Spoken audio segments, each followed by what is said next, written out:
LDF-നെ സംബന്ധിച്ച് അവർ വലിയ ആത്മവിശ്വാസത്തിലാണ്. കോൺഗ്രസിനെ സംബന്ധിച്ച് നോക്കുമ്പോൾ ഇത്തരം പ്രതിസന്ധികൾ ഉണ്ടാകുന്നു. തീർച്ചയായിട്ടും BJP-ക്ക് ചിലയിടങ്ങളിൽ അടിത്തറയില്ല, അതിൻ്റെ ഒരു ബുദ്ധിമുട്ടും അവർക്കുണ്ട്. അടിത്തറയില്ല ചില സ്ഥലങ്ങളിൽ, അതുകൊണ്ട് അവർ ആ സ്ഥലങ്ങളിൽ അവർ വീക്കാണ്. പക്ഷേ ഉള്ളിടത്ത് അവർ നല്ല സ്ട്രോങ് ആയിട്ട് നിൽക്കുന്നുണ്ട്. അവർക്ക് UDF-നെ പോലെയല്ല, അവർ LDF-നെ പ്രതിരോധിച്ച് തന്നെ ഉള്ള സ്ഥലങ്ങളിൽ സ്ട്രോങ് ആയിട്ട് നിൽപ്പുണ്ട്. അവരുടെ സ്ഥാനാർത്ഥിയൊന്നും പിന്തിരിപ്പിക്കാൻ പലർക്കും കഴിയുന്നില്ല. പക്ഷേ ആന്തൂരിലൊക്കെ അങ്ങനെയും സംഭവിച്ചിട്ടുണ്ടെന്നാണ് പറയുന്നത്.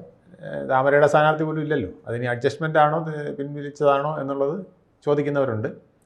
എന്തായാലും കോൺഗ്രസ്സിന് DCC പ്രസിഡന്റ് പറഞ്ഞതനുസരിച്ചാണെങ്കിൽ, കണ്ണൂർ DCC പ്രസിഡന്റ് പറഞ്ഞതനുസരിച്ചാണെങ്കിൽ അവിടെ തങ്ങൾക്ക് സ്ഥാനാർത്ഥികൾ ഉണ്ടായിരുന്നു, പക്ഷേ അവർ നിൽക്കാൻ സമ്മതിച്ചില്ല എന്നാണ്. അപ്പം അത് എന്താണ്, ഇതെന്താ ബീഹാറാണോ? ജംഗിൾ രാജാണ് അവിടെ നിൽക്കുന്നത്. അപ്പം തീർച്ചയായിട്ടും അങ്ങനെയാണെങ്കിൽ അതിനെതിരെ പ്രതികരിക്കാൻ വോട്ട് ചോരിയും പറഞ്ഞ് നടക്കുന്ന രാഹുൽ ഗാന്ധി ഇവിടെ വരേണ്ടതാണ്. KPC പ്രസിഡൻറ്റിൻ്റെ ഒപ്പം, പിന്നെ പ്രതിപക്ഷ നേതാവിനൊപ്പം ഇവിടെ നിന്ന് അദ്ദേഹം അതിന് ഫൈറ്റ് ചെയ്യണ്ടേ. അപ്പം അദ്ദേഹത്തിന് അത് കഴിയുന്നില്ല, അദ്ദേഹം അതിനെക്കുറിച്ച് ഗൗനിക്കുന്നില്ല എന്നുള്ളതാണ്. അങ്ങനെയാണെങ്കിൽ കേരളത്തിലും കോൺഗ്രസിൻ്റെ ഒരു സാധ്യത മങ്ങും എന്നുള്ളതാണ്.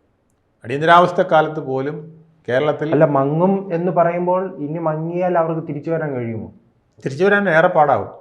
2 തവണ തന്നെ തോറ്റപ്പോൾ തന്നെ അവരുടെ പ്രതീക്ഷ മങ്ങി. മൂന്നാമതും കൂടെ ആയിക്കഴിഞ്ഞ്, മൂന്നാം മുഴുവൻ കൂടെ വന്നു കഴിഞ്ഞാൽ അവർക്ക് പിന്നെ അഡ്രസ്സില്ല. അതാണ് വരാൻ പോകുന്ന അവസ്ഥ. അങ്ങനെ ഇരിക്കുമ്പോൾ അവർക്ക് എന്തുകൊണ്ട് പ്രതികരിക്കാൻ കഴിയുന്നില്ല എന്നുള്ളത് സത്യമായൊരു ചോദ്യം തന്നെയാണ്.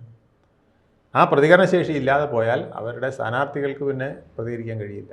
കൂടുതൽ വാർത്തകളും വിശേഷങ്ങളും നിങ്ങളിലേക്ക് എത്താൻ ABC മലയാളം സബ്സ്ക്രൈബ് ചെയ്യുക, ബെൽ ബട്ടണും അമർത്തുക.